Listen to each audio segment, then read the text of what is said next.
It's crazy how I can now say that about 20 years ago I was 16, just like you. Maybe you're not 16, maybe you're a smidge older, a little younger, but you're in high school, you're right around that age where you're about to take off and become a part of society. You're right on the threshold of adulthood, and things that you're experiencing feel so intense that you might make decisions based off of your feelings right now that could affect you for the rest of your life. And I've been down that road. I made a lot of choices that if I had the proper guidance, I wouldn't have made. But I didn't feel like I had anyone to turn to. I didn't feel like I could speak to anyone honestly about what I was going through. The one time I did kind of try to tell my mom how I felt, she was carrying her own burdens and she couldn't handle it. She sort of mocked me.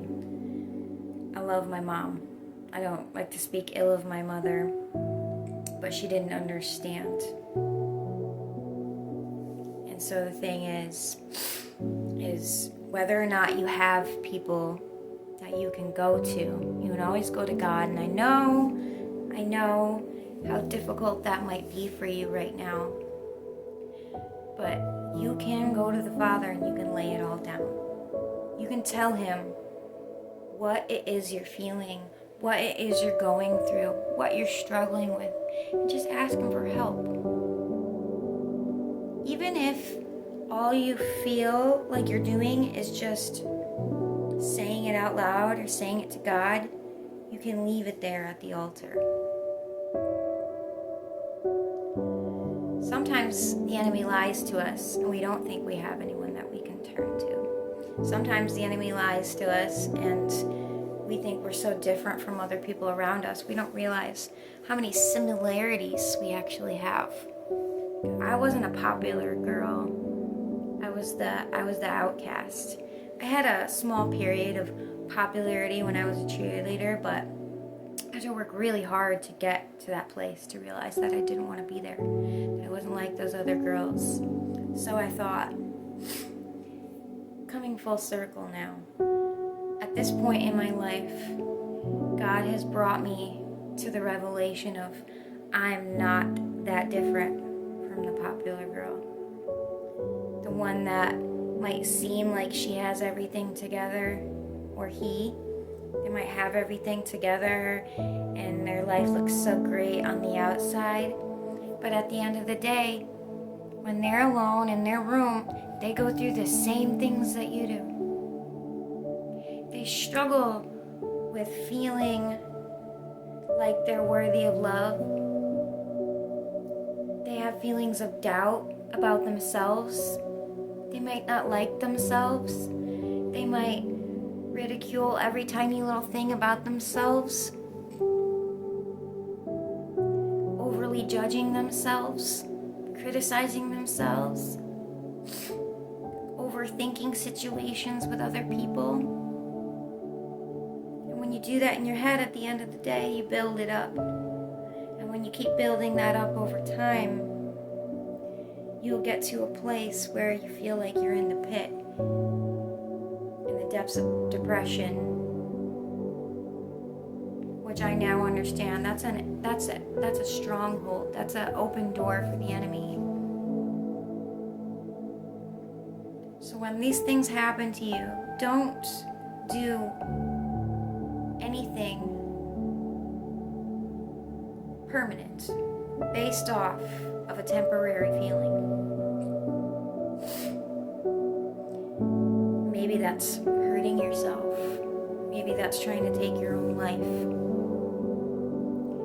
Because I promise you, all those problems that you're experiencing right now, one day they're not gonna even matter anymore.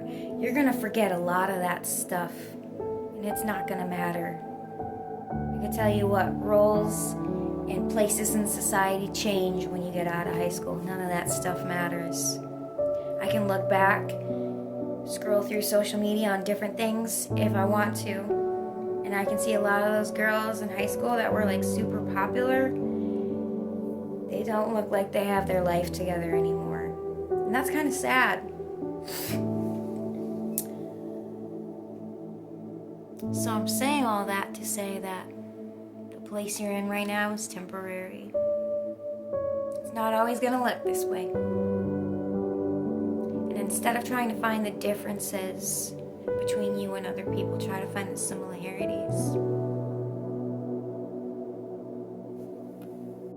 And while you don't have to make best buddy acquaintances right now, you can slowly build relationships by small acts of kindness, by giving that person that you might be at odds with a compliment. Start there. Small acts of kindness over time. Ask them how they're doing. Make a regular habit of it. And be ready for the time when they actually really need someone to talk to.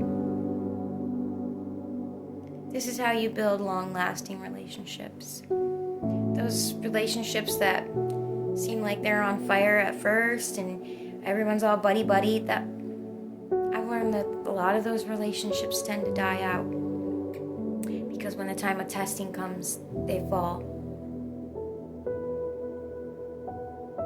So I'm trying to wrap a whole bunch of stuff up into this one video because I went down a really dark path as a teenager, getting out of high school with no guidance. I was doing drugs.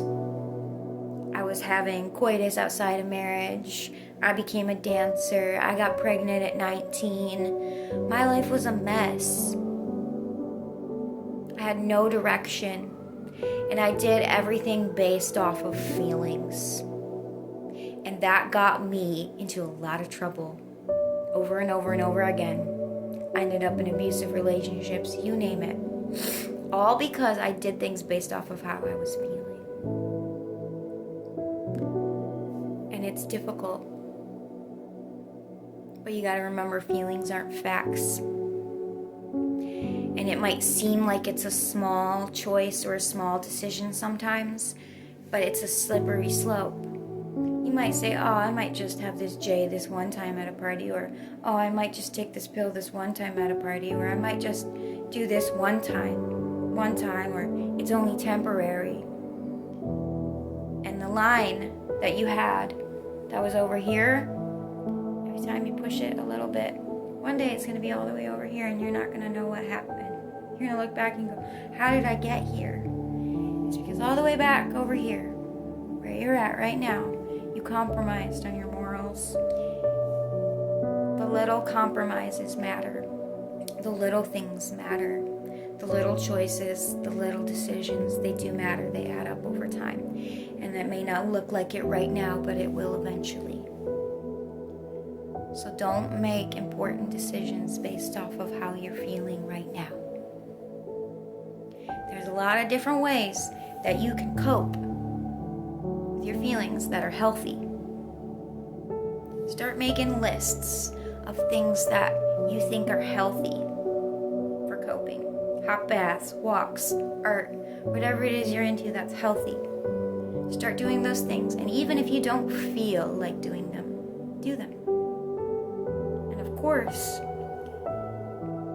I'll always recommend just go sit with God. Pour your heart out. Listen to some worship music. Read some Psalms and some Proverbs. And if you feel like there's someone that you want to reach out to that would listen, don't be afraid to reach out to them. Don't let your mind trick you into thinking that you're a burden, because you're not.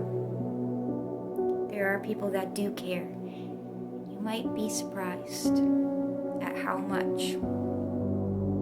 When you stop letting all of this stuff that's going on up here dictate everything that you're doing in your day-to-day life. So I hope that helps.